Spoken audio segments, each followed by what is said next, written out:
Welcome, my friends, to the Bob and Brad podcast. My name is Mike Keenitz. I'm a PT assistant. Today, I'm interviewing Jordan again. She has her bachelor's in exercise science, master's in nutrition, and she is a certified personal trainer. Today, we are talking about everything intermittent fasting. So, without further ado, here is Jordan. So, is there anyone that intermittent fasting is not appropriate for? Yeah. So, intermittent fasting is defined to like more than a 12-hour fast. I think probably, and always just, everybody's individualized. So just do know that. But I would say the great majority of people can still benefit from like at least let your digestive system rest for 12 hours. Okay. But when I'm talking intermittent fasting, I'm talking more of like 14 plus hours of fasting. Okay. Some individuals that should be careful. Well, first of all, men and women are not created equal. All right. We're Women, not? what's that? I said we're not? No. Oh. You're on like a 24-hour cycle, Mike. I'm on, more of a 30-day cycle. So we have a ton as women, a ton of hormone fluctuations, whether we're talking about premenopausal or postmenopausal, a lot of hormone fluctuations that can go on. So I really want to caution women of childbearing years. So I kind of fall into that category. And if I was somebody who was trying to conceive right now, I might want to be pretty careful of intermittent fasting. Big reason for that is what that can tell and signal in my body is I don't have enough right now. So I don't have enough to share.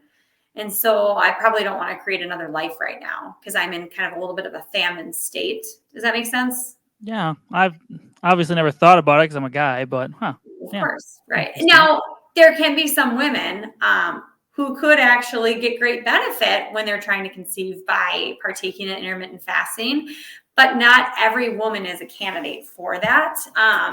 So if you are, and I don't mean to talk all about women's cycles here, Mike, and make you uncomfortable, but you don't have to comment on this. I'll just talk.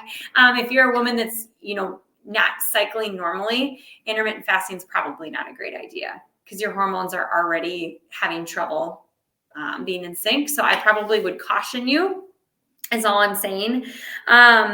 Another, still speaking of women who are pregnant, probably not a great idea. Breastfeeding even, probably still not a great idea. If you're an individual who already has a very low body weight or low body fat percentage, this can elicit a greater loss in body weight if you're more susceptible to that. So that might not be a great, you might not be a great candidate for intermittent fasting if you already struggle to keep weight on. Right. If you're somebody who's undergoing a ton of chronic stress, like you get a lot going on in your life and you are just barely hanging on, intermittent fasting does actually induce a little bit of a stressor load on the body. Not in a bad way, but it is an extra stress for your body. And if you're already like in that fight or flight, like barely hanging on, probably not the best idea to add this to your plate, if that makes sense. Yeah, especially if you're someone that's if you're super hungry when you wake up, like you probably shouldn't fast. It's just Amen. gonna add more stress. Correct. Right. Exactly. That's kind of, I think, the concept too with like, because I was pregnant a year ago and your hunger signals do change because you've got, another human that you're trying to grow. And so I have more of a schedule like you too, with my fasting. But when I was pregnant, if I woke up hungry, I'm going to feed my body because that's, you got to be intuitive too. If your body's signaling and telling you something, you should probably go ahead and listen to it. Yeah.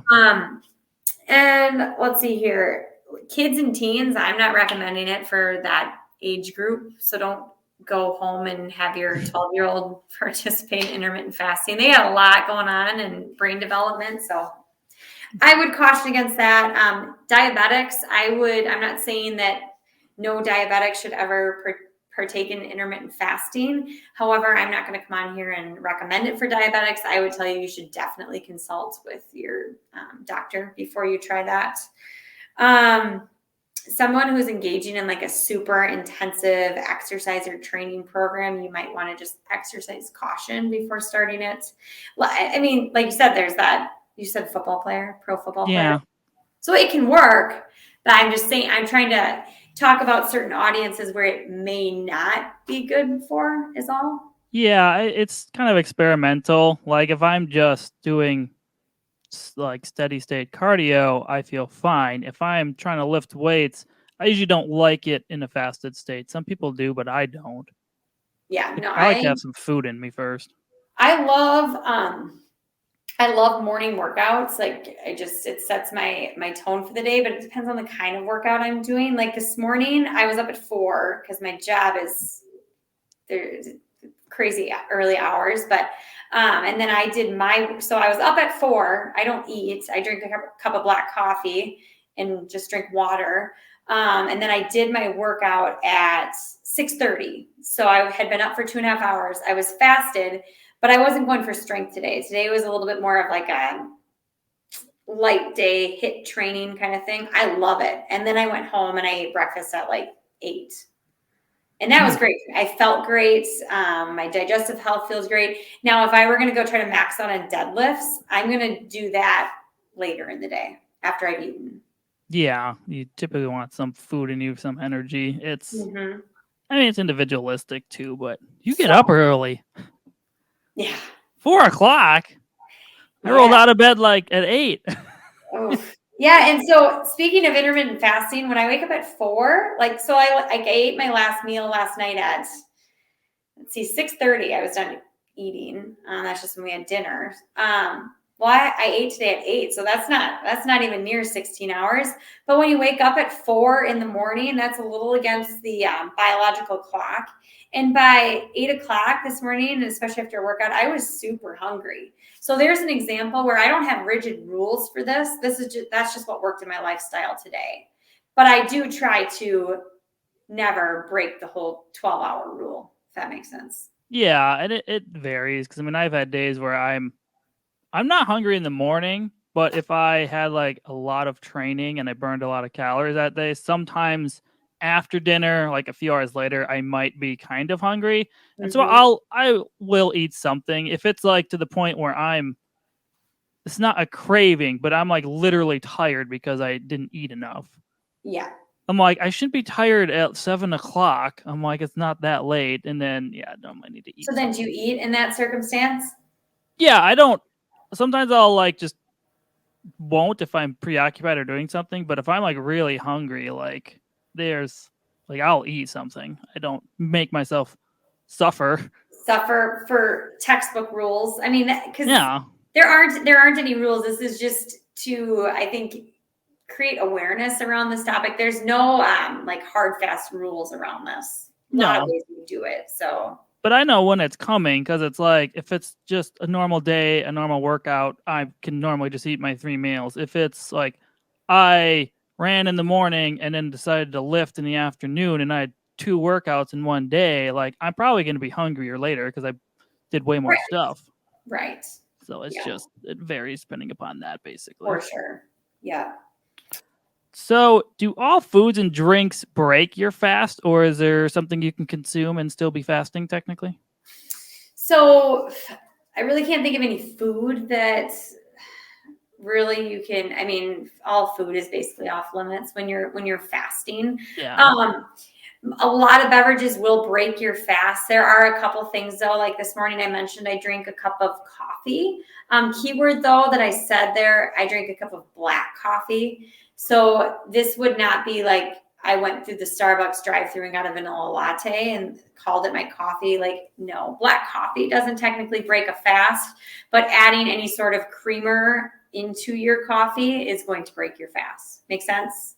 Yeah, I used to hear like if it's under 30 calories like total in your fasting time, it's still technically like fasting. I don't know. But I mean, you don't technically eat something. It's more like I think if you had like lemon in your water or you chewed gum or something like that. I mean, coffee technically is like 5 or 10 calories. But Right.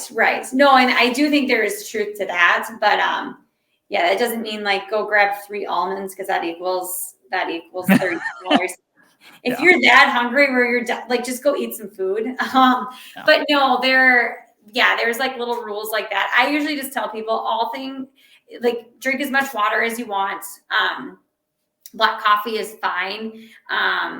Even tea, if you're a tea drinker. But I've just make had sure. I've had like 0-calorie electrolyte things. Yeah, that would be fine. Like I was going to say too, when you're just starting this out, if you find like you're getting a headache or you're just like really low energy, it could be as simple as like an electrolyte issue and like putting some sea salt, although not super palatable. There are other products out there, but sea salt in your water can be helpful. Also too, for somebody who's like just wanting to start this and like maybe like right now you're a person who's basically you wake up at 6:00, you start eating and you eat until you go to bed at 10:00. Like you're nowhere near any type of intermittent fasting schedule. And all you're trying to do is get yourself on a 12 hours on, 12 hours off. You're easing into it, but you wake up starving and you're a coffee drinker. You could even do just like a little bit of coconut oil or MCT oil in your coffee. And I've seen a lot of things that actually doesn't even break your fast at all. Yeah, it's MCT oil uses like a different type of pathway to be metabolized, where it doesn't really affect blood sugar because I mean it's just fat is all it is. Right. But yeah, it's a different. I mean, it's different than eating actual coconut. Right. So yeah, that could be a little hack and something that you can do, especially in the beginning to like try to increase your fasting time if you're working towards going a longer one, but you just can't quite make it. That can be really helpful tool. I know my husband does fasting 1 day a week where he does like a long one. I don't even know how many hours, but he doesn't like do the daily thing. He just does like a once a week, but he'll put MCT oil in his coffee because it can help him go a little bit longer without being in that feeding state. So it's a tool. We'll call it that, but basically everything else breaks the fast. I do want to mention too that like, because I talk to a lot of people and I'll have somebody say that they were like intermittent fasting and I'm talking to them a little bit more about it. And then all of a sudden it creeps into conversation, the glass of wine they pour themselves after the kids go to bed and they're sitting on the couch. And like, you do realize even though it's a beverage, like that breaks your fast. So I think a lot of people think like, as long as they're not eating, like they're still fasting, but alcohol, like your beverage in the evening, that is going to break your fast. I feel like you'd be hungrier sooner too because the alcohol with the insulin spikes. Right.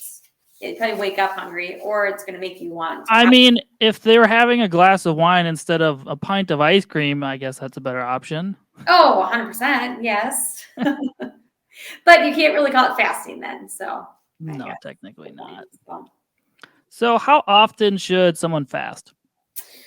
Well, we kind of touched on this, but it totally depends upon the type of fasting you're partaking in. So if you're just doing a restricted eating window, like us, 8 hours of feeding, 16 hours of fasting, you could do that every day if you wanted to. I don't see any issues with that unless you tend to be the person that falls into the category that I talked about that this might not be a good idea for.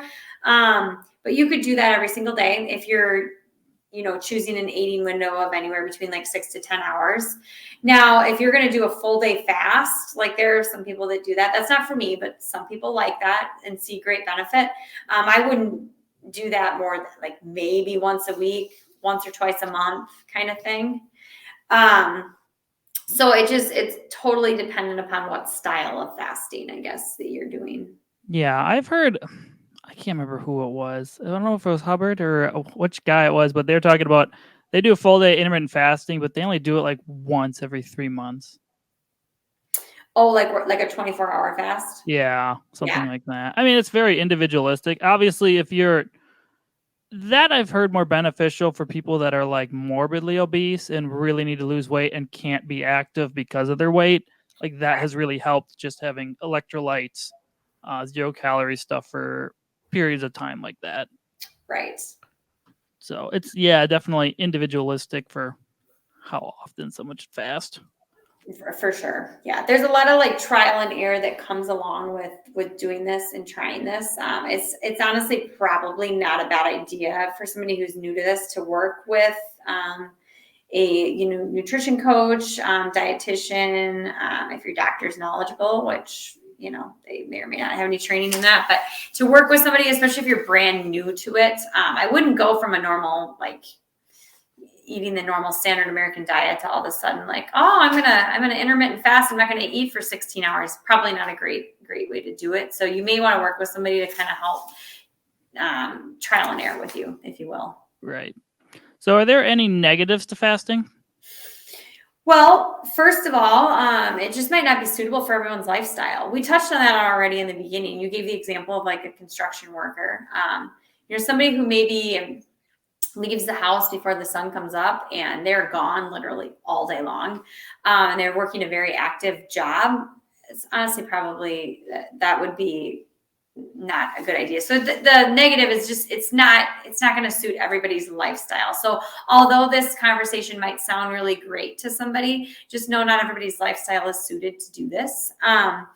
Also, a couple other things, it can lead to dehydration for a couple of reasons. But one of them is we actually get a lot of water in our food too, especially if you're eating a pretty clean like diet with fruits and vegetables. So I think sometimes people then end up not getting enough hydration. So that can be a negative. It can lead to like people can get headaches when you start out on it. A lot of times that's just a hydration issue though, making sure you're getting enough water and then electrolytes in your water as well. It could cause hypoglycemia. So it could cause dangerously low levels in your blood sugar. So that could be a negative. And also another negative I could see is I think it can cause people to overeat too and make poor food choices. Yeah. So, for example, if you go, you push it a little too long and then you're to the point where you are so hungry. I'm sure you've been there. I know I've been there before. Mm-hmm. And my day got away from me and I then get to the point where I'm ravenous. Then I am going to reach for anything and everything to fill myself up. And then we can end up making super poor choices. Just quality of our food. And we can also end up eating way too much, even though it seems counterintuitive because we're compressing our eating window. So you would think naturally we're going to eat less. Well, depending upon how much somebody does it, it actually can lead to overeating too. Yeah. I feel like if someone has binge eating tendencies, it's not great diet to follow. I mean, if you're eating well-balanced meals in an 8-hour time window, it's probably fine, like 2 to 3 times. But I mean, I wouldn't try one meal a day if you have binge eating tendencies because you're probably not going to see any benefits. No. Yeah, it's not like you can literally eat as many calories as you want, whatever you want, and you'll still get healthy. And that's not what this practice of eating is. It's not just compress your eating window, but eat whatever you want and you're going to get benefit. I mean, I'm still like quality is still super important of what you're eating and how much you're eating. It's not just like permission to eat whatever you want because you've fasted. So yeah, and a lot of the experiments that were first done in mice, what they did is I think they left the food in there for certain times a day for the one mice, and the other they left it in there all day. And then the ones, I don't think they equated for like calories, like they had the same amount. I think they just left it in there, and the ones just grazed more, so they became fatter. Yeah. I believe that was how it's done. So you could still, you can. Calories are still important. For sure. Yeah.